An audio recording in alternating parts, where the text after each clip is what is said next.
defending everybody how to spot a scam. The heck up. It's like the algorithm bent over and said, go ahead, take it. But with We'll be there one day.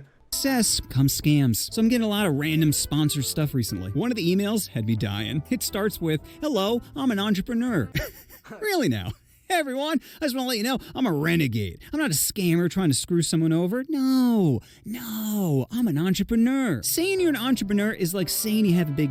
If you feel the need to mention it, then you're probably lying. Anyway, he follows it up with, from America. Like, is he just Googling buzzwords? Certified. You know, okay, so what's some of these scams? What's the most common scam everybody's ran into? So it seems like older people run into the scams the most too. My roommate Mike, he got a call from some random dude and said that he had a identity thief and they've opened millions of banks in his name and like taken a bunch of money and to not contact his bank or anything. And he came knocking at my door and he was just like, identity thief, somebody's stealing my stuff. I don't know what to do. And I was like, how'd this even happen? He's like, oh, I just got a text message and it said like my Amazon delivery was ready. And I was like, it's a scam. He's like, and then he thought about it and he was like, it is a scam, and started flaming the guy. Or what's another one? Oh, my grandpa Bob, he's pretty old. Grandpa Bob got a call. Poor Grandpa Bob. Let's go full screen. Poor Grandpa Bob got a call and was like, my older brother is in jail in California. He drove there overnight and accidentally hit and killed somebody overnight, or was drinking and driving. Something along those lines. I don't know why the fuck, like, what made him think of this. Why? And then he didn't even take the chance to just call. Why wouldn't he call my older brother and just be like, hey, are you in jail? I mean, I guess he wouldn't pick up, but like, and then he called my dad. My dad called his job and he was still at his job. He was like, what's going on?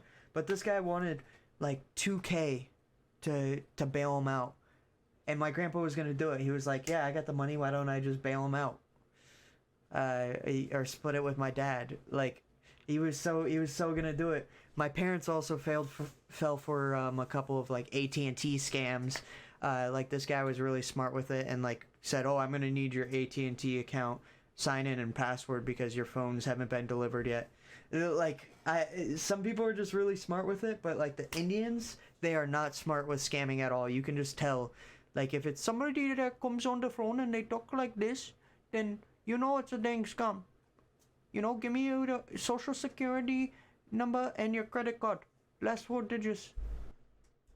Dynamic, visionary, from America. Like if he was Canadian, I'd just close the email and light my computer on fire. The next email is so full of shit, it literally made me constipated. The opening line is, I present you with a one-time unmissable offer. Bold, underlined, with 3 exclamation points. 3! If I was being sodomized right now, and the only way I could contact the cops was through text, I would still only use 2 exclamation points. The craziest part about this is he bolds and underlines, but doesn't capitalize. Like, bro, you missed your opportunity. Maybe if it was capital, I would've gotten the urgency, but I feel like I can skip this one. The next scam I received is titled, Sponsor Your Videos, real fucking swords? I don't even know where to begin here. How do you start with a lowercase letter? Your keyboard defaults to capital. That means I've never had to deal with a sponsorship. I don't even know if I'll be able to get sponsored. I think like some of my content, I just say some like really fucked up shit. But if I do, you know, what's like Gucci? Feel free to sponsor me, or you know, like Microsoft. I'll take a free Xbox. Sony, you know, I'll take a free PlayStation. You know what I'm saying? No, on a real note, like one of the best sponsors could possibly be like maybe a cigar company. Cigars are expensive. Went in and was like, no, let me change this to lowercase. I don't want to seem too desperate, you know? Then he writes videos, apostrophe S. Not video plural. He went with video possessive, which makes no fucking sense. Then he has real fucking swords? Swords? Question mark? What does that even mean? Is he trying to sell swords he questions the authenticity of? Like maybe they're real swords? So the title makes me think this guy's What's the weirdest fucking sponsor anybody's had? Like, I mean, Manscaped, but like Manscaped isn't really that weird. It kind of makes sense as a brand. Like, is there some like weird sex company? Like, I'm trying to get that, bro. BWARELIVE, sponsored by sex.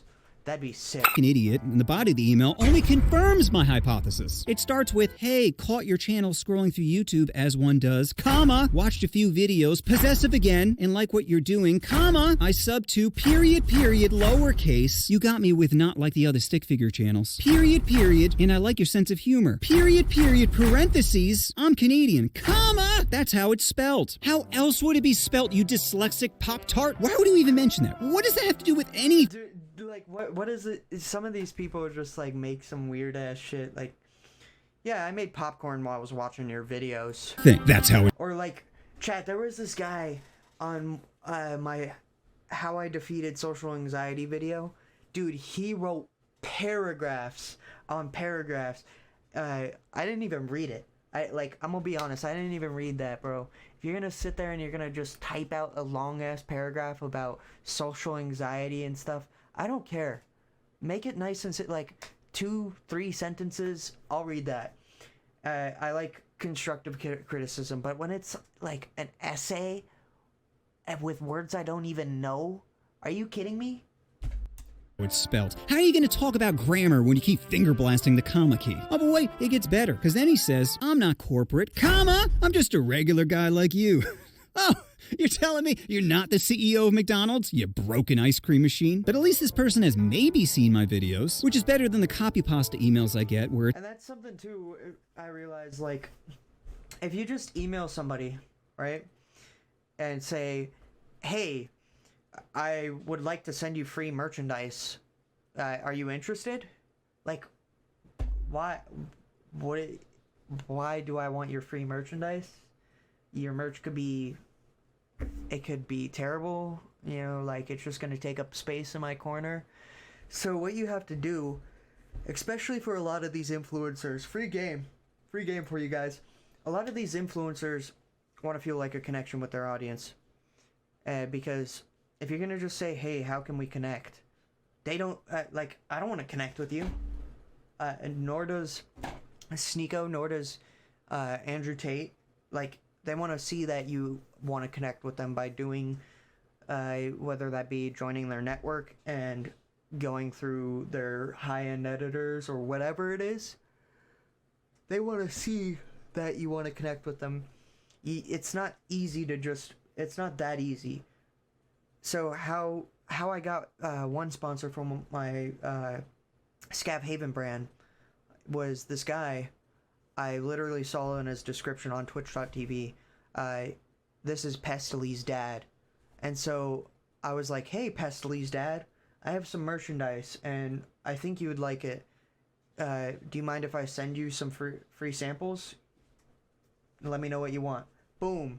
That's how I pulled the sponsor right there.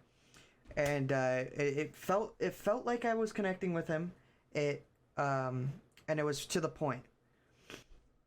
It's clear they haven't seen anything on my channel. I got an email that started with, I checked your channel and you have a really good YouTube channel. I think you should add animation and designs just to attract more people on your YouTube channel. Oh, if only I added animations to my stick figure animation channel. Why didn't I think of that before? Seriously, who are writing these? Did the Special Olympic kids get tired of writing letters to Santa? My favorite part of this is the ending where he writes, I look forward to your positive or negative response. Oh, believe me, it's gonna be negative. The next email isn't a scam, but I feel like I should include it as it perfectly describes how my brain works. It starts with, hello, I'm trying to get the funniest people I know to play Jackbox for a video of mine. I have almost 40,000 subscribers and average 8,000 views a video. I think this could be a big video for my channel, and all you have to do is show up. It would be around 1 to 2 hours, depending on how many people actually play. From Sapphire. Now, a normal person would just respond with, I'm interested, or I'm not interested, but I respond with, I'm trying to get the funniest people I know. I love your pandering. Your is so massive. Just such a big I don't even know what a big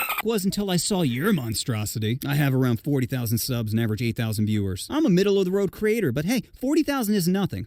off. You didn't have 40,000 till you were 7 months deep. Just because you got lucky and had one video that blew up doesn't mean you're special. So calm your tits, Mr. Offending Everybody. My YouTube channel is blank. Yeah, I'm not even gonna tell you my channel name. How about you write back if you're interested, and I'll think about it, you fucking bucket. Anyway, I am interested. I do love Jackbox. This last email is my favorite, not because it's written poorly or filled with obvious pandering, but because I already made a video talking about him. You see, a while back, I posted a video called Why Adderall is the Greatest. In it, I talked about how I used to get Adderall from a company that was a total scam. No tests, no blood work, just a few qualifying questions to get some Diet Coke. And you might think, oh, This guy probably gets a lot of like emails around like how he offended somebody or some shit.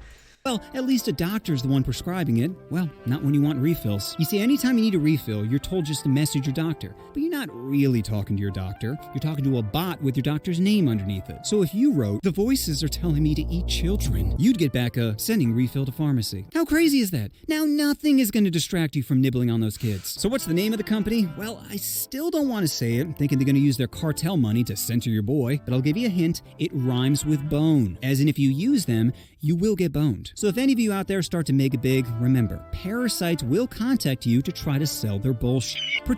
Yo, who's trying to sell me some of your Pretending to be a shit, huh? reputable company, savvy businessman, or drug peddling pharmacy. And if you're gonna open up that mud flap for some corporate D, just make sure you know who's thrusting.